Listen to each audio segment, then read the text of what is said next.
From mere ideas and suggestions, it's time to walk the talk, to put the stories into meaningful segments and episodes. And to effectively do that, we need top-of-the-line production equipment and graphic software, all handled by the most creative people. This is our report.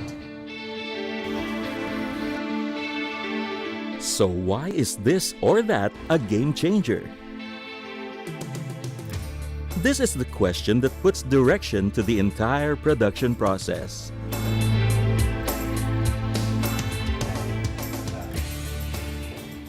Stories are pitched, ideas are laid on the table and debated upon. Treatments are scrutinized.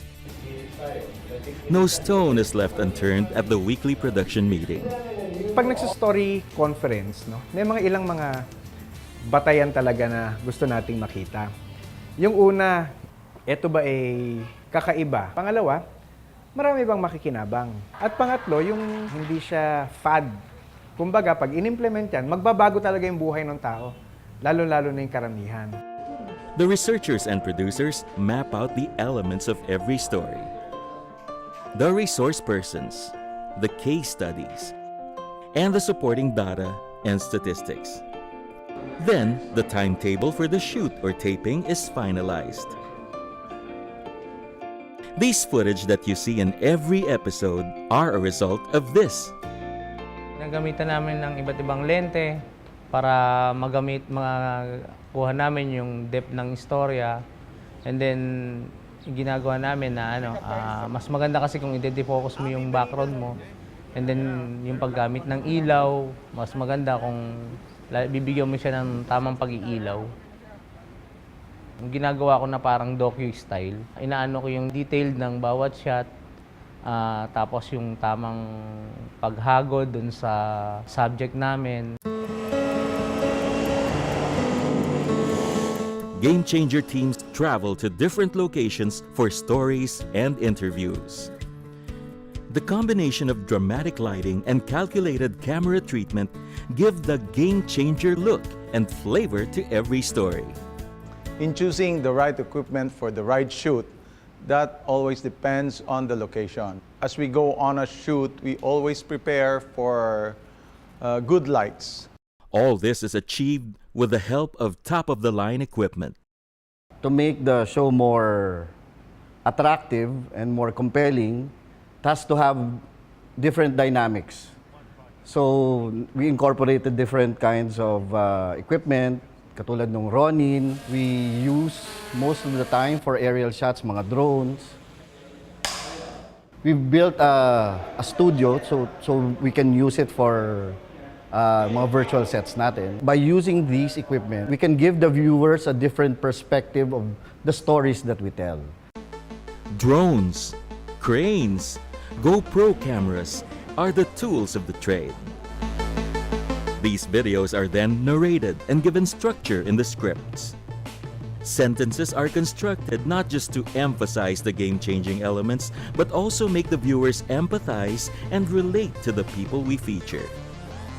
And the challenge is to be able to do all this in a matter of 7 to 8 minutes. Now we go to the in-house studio. This is where the taping is done for the spills in every episode. The Chroma Studio can take you to different places and simulate various experiences. We're using the chroma technology in this show because ang benefit nun is that, like I said, kaya mo i-manipulate. You could put anything behind him or in front of him, na babagay sa show.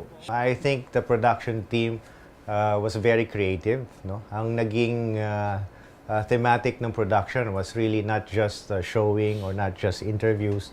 Nagkaroon kami ng mga graphics. No? So this is the very game-changing by itself na-introduce ng Game Changer show. Kasi heavy kami sa mga graphic presentation, sa mga visuals. Malaking bagay, nakakat talaga ang time requirement because of we were able to put up a studio where everything can be created, can be shot. Once the pre-production and actual production phases are done, we go to post-production. Here in the editing room, words and videos are combined in the hands of veteran editors. Segments are further given texture through great graphics and have become a trademark for every Game Changer episode. And in this age of digital technology, the online component is a valuable tool. The show's online presence is established through social media accounts and on our very own website. As is true with any other show, getting through with the first few episodes was a struggle. A key aspect in all of this is the people behind the show. No matter how sophisticated your equipment or how complete the studio, they will all be in vain without their experience, creativity, and passion. From the drivers, to the production crew, to the technicals, dun sa investment sa gamit, dun sa host, minomobilize ng resources, dun sa lahat ng mga talents, lahat nakakapang-contribute para ma-reinforce at ma-emphasize na ang Game Changer as a show is in itself a game changer. Once in a while, even during the heat of production, people share a laugh. Nadali. And you have to be not dehydrated. Gumawa na rin ako ng maraming mga short film, ganyan. So, sa akin yun.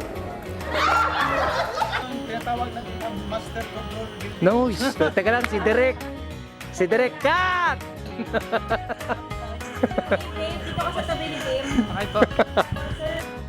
And of course, there are stories that we bring with us after the stories have aired. Yung first episode, meron tayong situation where naglagay tayo ng isang light bulb powered by solar doon sa isang bahay na walang kuryente. At nakita natin yung batang babae, madilim na, hindi na siya nakapag-aaral, wala talaga siyang magagawa. Binigyan natin siya ng isang solar light bulb. Kitang-kita natin doon sa mukha ng bata na yon kung ano ang naging game-changing intervention na nangyari sa kanila. Technique, creativity, experience, and hard work. These form the core of the production phase of every episode of Game Changer. Up next, I'll look back at some of the show's memorable moments and a glimpse of what's in store for Game Changer viewers in the months to come. That when Game Changer returns. This segment is brought to you by First Philippine Holdings Corporation.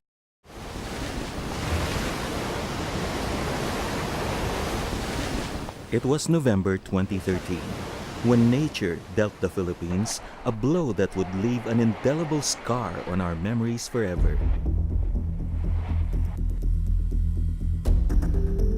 Today, almost 2 years later, efforts to rebuild shattered lives still continue, and the government is not doing it alone.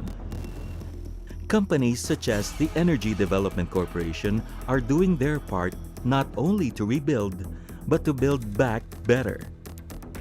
The Energy Development Corporation runs the largest geothermal power plant in the country. With its biggest plant located in Ormoc and Cananga in Leyte, they were right in the middle of Yolanda's path.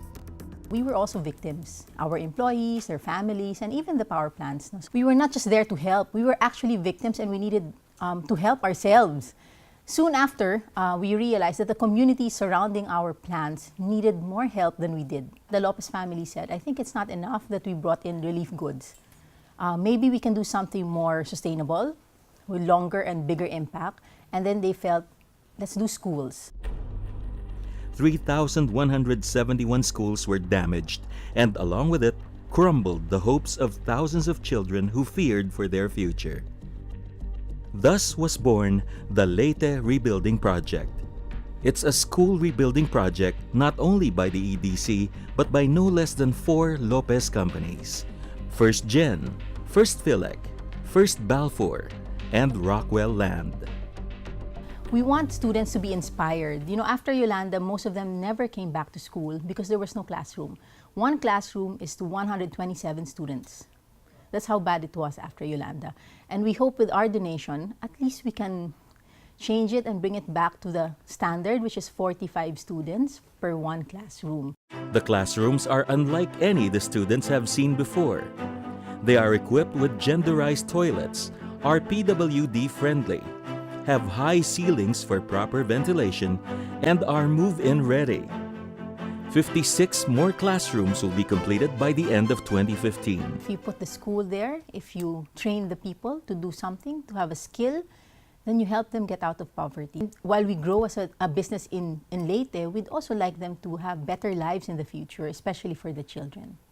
This segment was brought to you by First Philippine Holdings Corporation. Midas Hotel and Casino, a contemporary, design-led lifestyle hotel in the majestic hub of Manila with fabulous views of sunset on the bay. Midas offers designer amenities and guest rooms and suites, supreme restaurant options for sumptuous enjoyment, event studios for corporate meetings and vows, and a casino with world-class gaming. Here at Midas, we make days into moments. Sparkling creativity, it's stylemanship by Midas. Are you a game changer? Do you know somebody who is? Are there ideas or concepts that are changing lives in your community? Simply click her website and help us spread these inspiring stories.